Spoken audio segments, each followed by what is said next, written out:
Hello again, fellow cheese tarnished. Welcome back to another Elden Ring video. This time we are covering stats. If you are new to FromSoft Games, trying Elden Ring for the first time, welcome to the party, guys. It's a great time over here. Please play the game how you want and ignore the neckbeards. Life is better when you ignore the neckbeards. Today, I'm going to talk about stats. All right? What the f does a vigor mean? I have no idea what arcane does. Where should I put my levels? One of the biggest mechanics in this game is that sweet, sweet level up. But then you get to see this screen. You get to this screen right here. And you're like,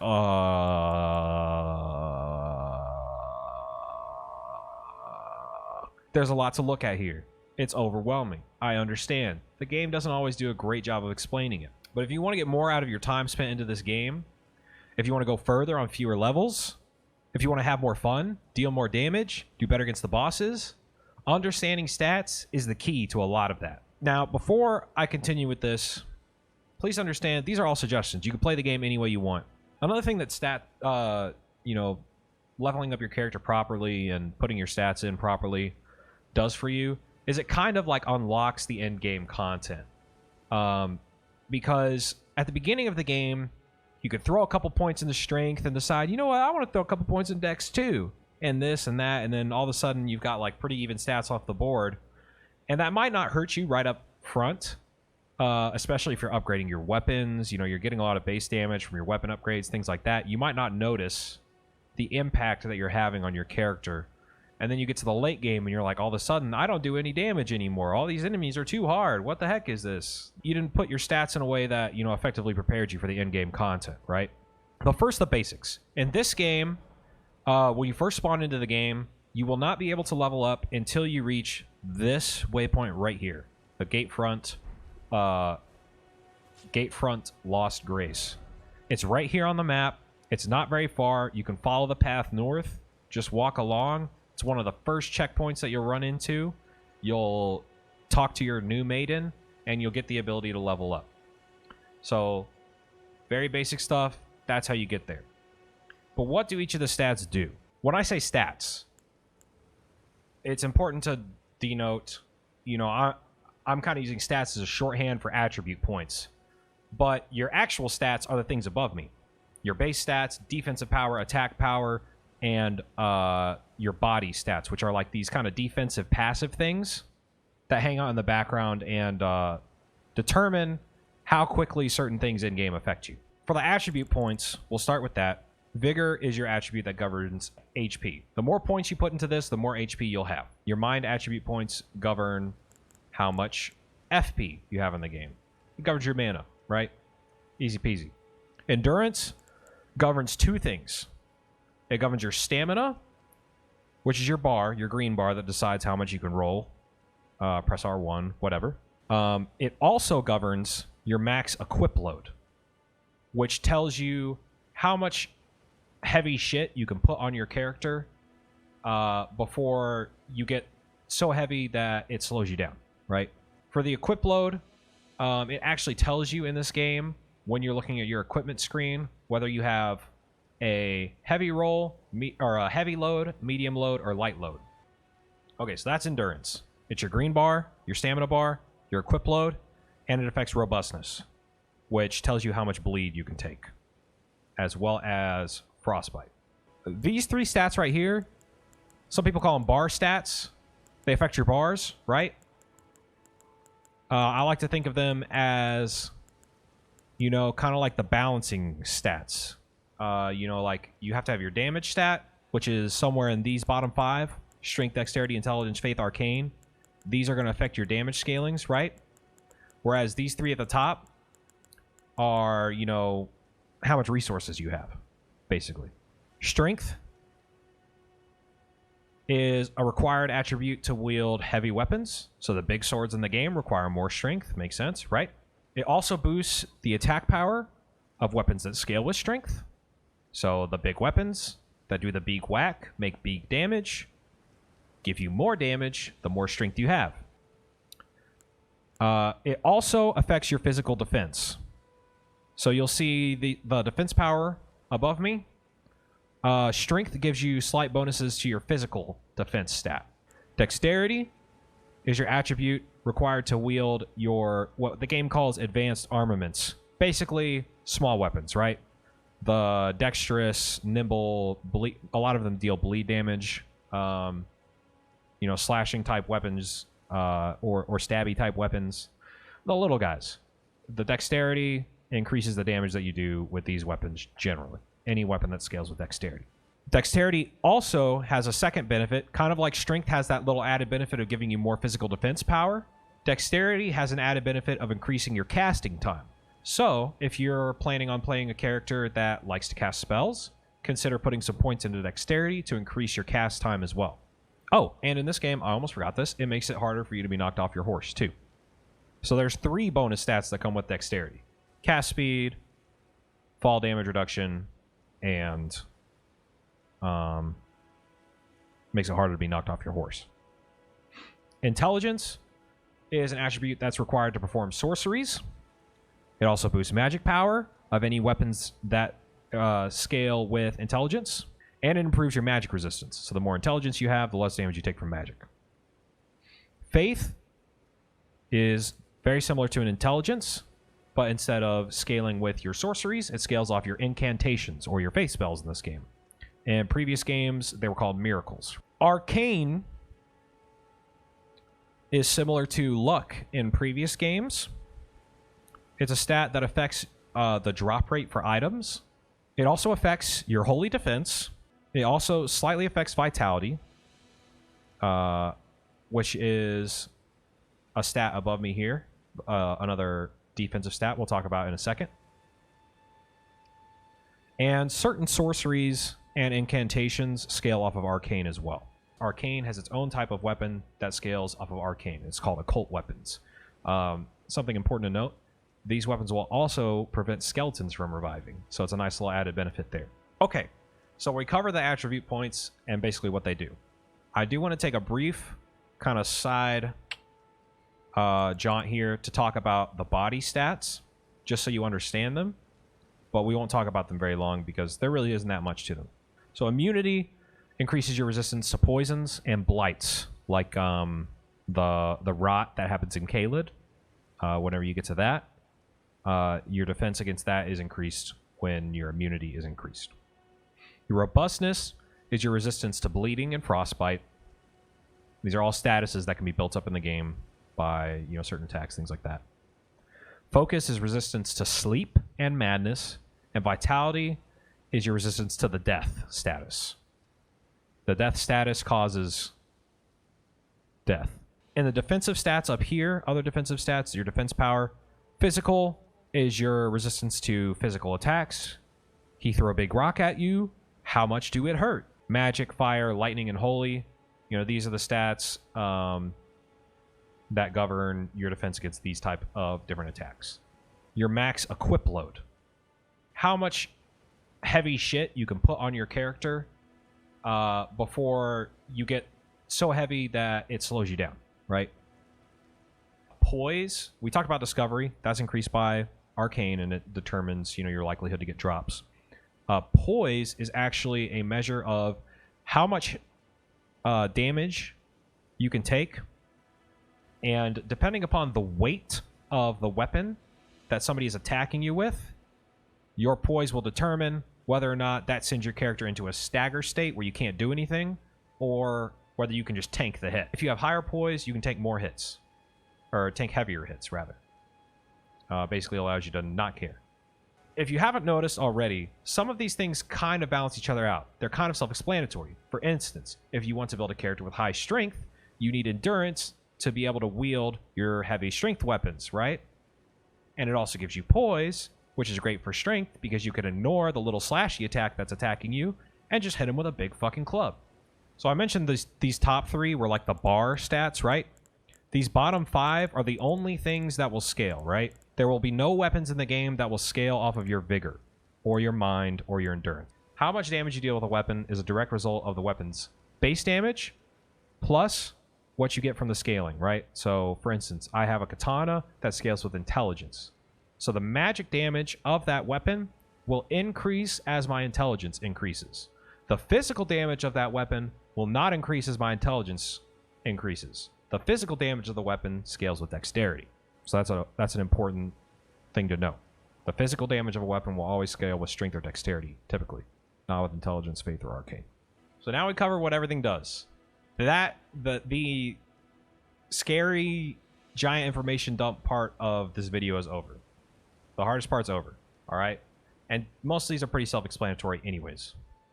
What do I put my levels into? Right? Here's the part where we have to talk about soft caps, and this part's a little tricky. I promise. I'll try to explain this as simply as possible, and it will make sense. It will make sense. When you spend your runes for a level up and you put your attribute points into something, you get something in return, right? So for instance, if I decide to put my points into Vigor, right? I get a certain amount of HP each time I put a level into Vigor. But the amount of HP you get is different for each level.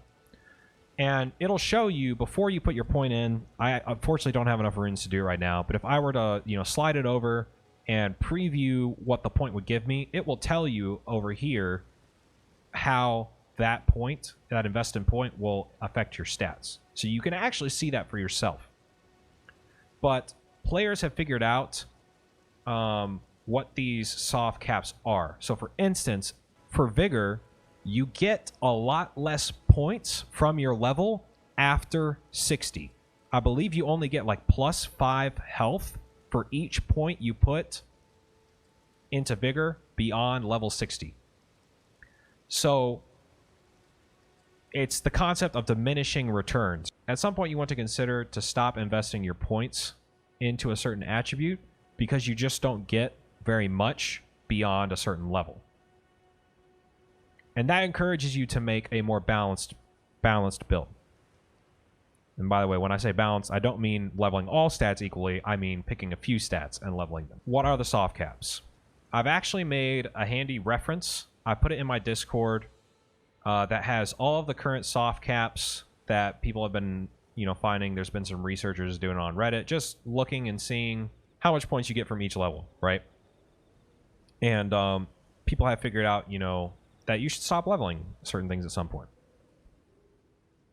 Typically, rule of thumb in Souls games is somewhere around 40, then somewhere around 60 is typically where you start to get diminishing returns, right? So for instance, let's say I decide, okay, cool, I want to build a spell slinging like battle mage, right? So I want to sling spells and slash people.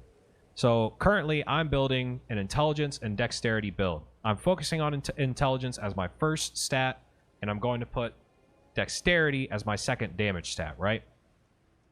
So what I'm doing is I am leveling my intelligence to the first, or to a soft cap, right, of 60, which is where the first soft cap for sorcery scaling is, right? Beyond level 60, all of a sudden I don't get as much damage, bonus damage on my spells for each of my levels anymore.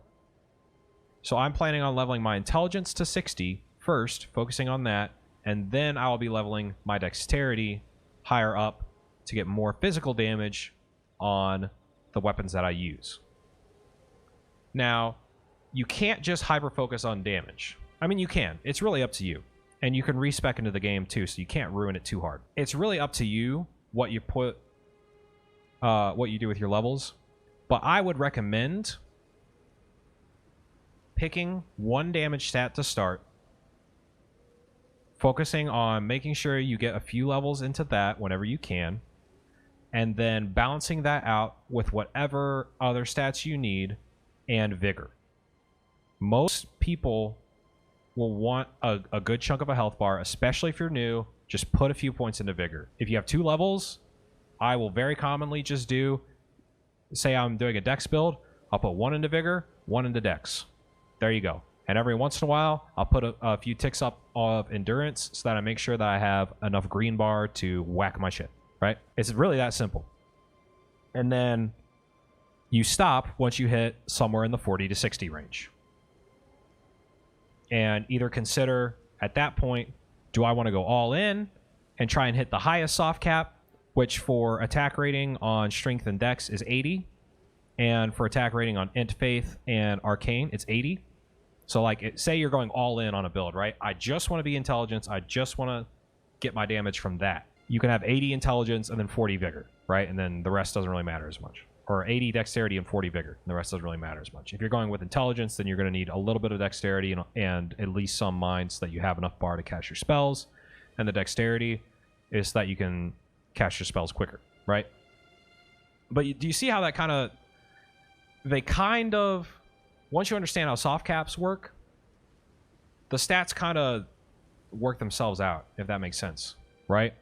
Say you want to build intelligence, you need enough dexterity to be able to cast your spells quickly. You need enough mind to be able to, have a few spells before you run out of mana. And you need your vigor so you have health. So those are the stats you need to focus on, right? You're whacking stuff and you're like, dang, I need a little more damage. Okay, this time I'm putting my 2 points into my damage stat. Or, dang, I'm starting to get one hit by a lot of things. Okay, now it's time to put more points into my vigor, right? It's really that simple. Now, I'll put the image for soft caps up on the screen right now. I'll put a link in the description of this video to my Discord so that you can hop in, get the soft cap cheat sheet for yourself so you don't have to look it up all the time. But the main idea is balancing your damage or multiple damage stats with your support stats, bar stats, defensive stats, whatever you want to call them. Or you can be a big baller and not put any points into vigor and get one shot by everything and be a total glass cannon. It's really up to you.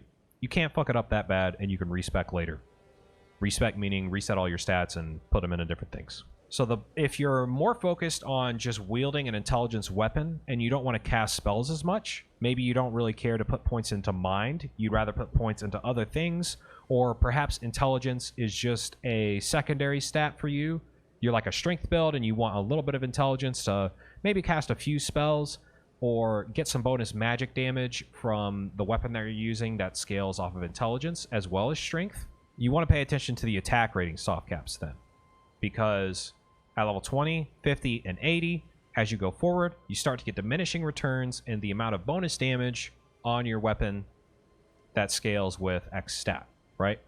And it's the same for intelligence, faith, and arcane. They're all 20, 50, 80. And in other games, they're similar too. Now, that's different from sorcery scaling. The vigor soft cap is huge, right? It usually drops off quite a bit. Now, endurance has a soft cap for your stamina as well as your equip load. So at level 50, beyond level 50, you start getting a lot less stamina for your buck in endurance. But at level 25, you also start losing some return for your equip load. And it completely drops off at level 60. So you don't really want to level endurance past 60. Now, you don't have to hit exactly 50. You could put like, 2 more points. Say I only cared about intelligence attack rating, right? I've overshot the soft cap by 2 points. That's not going to kill you, right? Is it going to make your build a little less optimal? Yes. Will it make a huge difference? Not really. So there's some margin for error on these things. That margin for error I talked about, the margin for error thins up a little bit if you're in PvP, right? Now, how PvP works in these games is it matches you with somebody that has a level that's close to your level, right? So there's kind of this metagame that evolves around what level exactly do you put your character at to be able to find other people to fight, right? So normally there's like these cutoffs, like, there's a lot of people around the level 60 or 70 point, right? So you could build a PvP character, figure out exactly where you want your levels at level 60. Or you could build a PvP character at level 100, and you know that your opponent has more stats to play with. The builds get more broken as you get higher up in levels, right? But you'll definitely notice, diminishing effectiveness if you don't pay attention to the soft caps when you're in PvP. You won't feel it as much as PvE, right? Because there's so many other things that come into play with PvE. You can cheese. So there's more margin for error, I think, when you're talking PvE. So that's my PvP caveat. So I talked about one way to build your character, right? Pick your damage stat, understand what your balancer stats are, and then balance your damage stat with your support stats, right? Another way to craft your build is to pick a weapon that you like. Make sure you have the minimum stats required to wield said weapon, and then you choose your damage stat based off of what the weapon scales off of to get the most attack rating from that weapon. And then, put your support stats as needed, right? So that's another way you can do your build. Typically, those type of builds you end up with in the later game when you're like, oh, I just found this really sick weapon, 40 hours into the game. I'm going to respec my stats so that I'm totally tuned just for this. For instance, actually right now I have 12 in strength specifically so that I can wield this katana with one hand. Normally I would not put any points in strength. It doesn't make any sense for me, right? But if I want to wield the weapon that I have, I need 12 strength. So I put a few points in the strength to get my character up to high enough where I can wield my weapon with one hand. And then I put most of my points into intelligence because I get a lot of bonus magic damage from points into intelligence. And then later I'll be putting my points into dexterity so that I can get that bonus physical damage from the dexterity scaling on the weapon. Hope that makes sense. But yeah, so you can build around a weapon that way. Yes, and you can enchant the weapon to change the scaling on weapons too. And that'll probably be that might deserve its own video, but I'll briefly show that too. I ran up against an enemy at some point in this game that had really, really good slash defense, right? And my weapon only deals slashing damage and magic damage. So what do? I take a Morning Star, which is a weapon that doesn't require a lot of strength to wield. I have enough strength to wield it. It deals strike damage. And I enchanted it. I put an Art of War on it that increased its intelligence scaling and gave me magic damage as a bonus for my intelligence, right? So now I'm no longer wasting the previous strength scaling of the weapon because I don't have enough strength to really give me a lot of bonus there. As you can see in the physical damage area, I only get 2 bonus damage as a result of my strength. But I get 60 bonus magic damage from my intelligence. Now I have a weapon that deals a decent amount of strike damage. Plus, I get plenty of bonus attack rating on the magic damage to my weapon thanks to my intelligence. When normally this weapon wouldn't have any magic damage on it if I hadn't put the Ash of War on there. In your opinion, do you think a noob would fare better with a strength build or a dex build? That's a great question. I think it depends on your playstyle. I think it depends. It's different for everybody. On the whole, I would say that having more defense is typically better. And if you have a strength build and you're forced to put a lot of points into endurance so you can equip more, you're typically going to have better defense ratings. It means you are harder to kill. So typically I would say, strength builds are more favorable to newer players. But there's a huge caveat for this game because range is very good. Range is very good in this game. There are a lot of bosses that are a lot easier with range. And if you have dexterity, you have better scaling with bows. If you have intelligence or faith, you have better scaling with spells, right? And the ability to just sit at the back, spam spells. Let me put it this way. There is no one easy class. Every class has strategies that are easier and strategies that are more difficult, I think, to employ. You can build a strength build and wield a mace that scales with your strength and not have a ton of stagger. And, maybe you don't put a ton of points into endurance. And instead, you put all your points into strength, right? And you get the item that increases your damage with lower equip load. And you don't wear any armor. And all of a sudden, your strength build is fucking really hard to play. It increases the difficulty a lot. You have like a glass cannon strength build, right? It really just depends. It depends on a lot of things. But there are easy routes, easy mode things you can do within every build. So I would say just play what you want. Play what you want. But hopefully that was helpful to you guys in planning out your character and relatively straightforward to explain how to build your character in FromSoft games. Again, if you want that handy cheat sheet with the soft caps listed on it, that can be found in my Discord. I'll put a link in the description for you. But until next time, y'all stay cheesy out there. If you like my content, you can join us on Twitch, twitch.tv/getcheddar. I play Elden Ring live multiple times a week. And I'll be putting out more content for Elden Ring noobs. So hopefully that's helpful.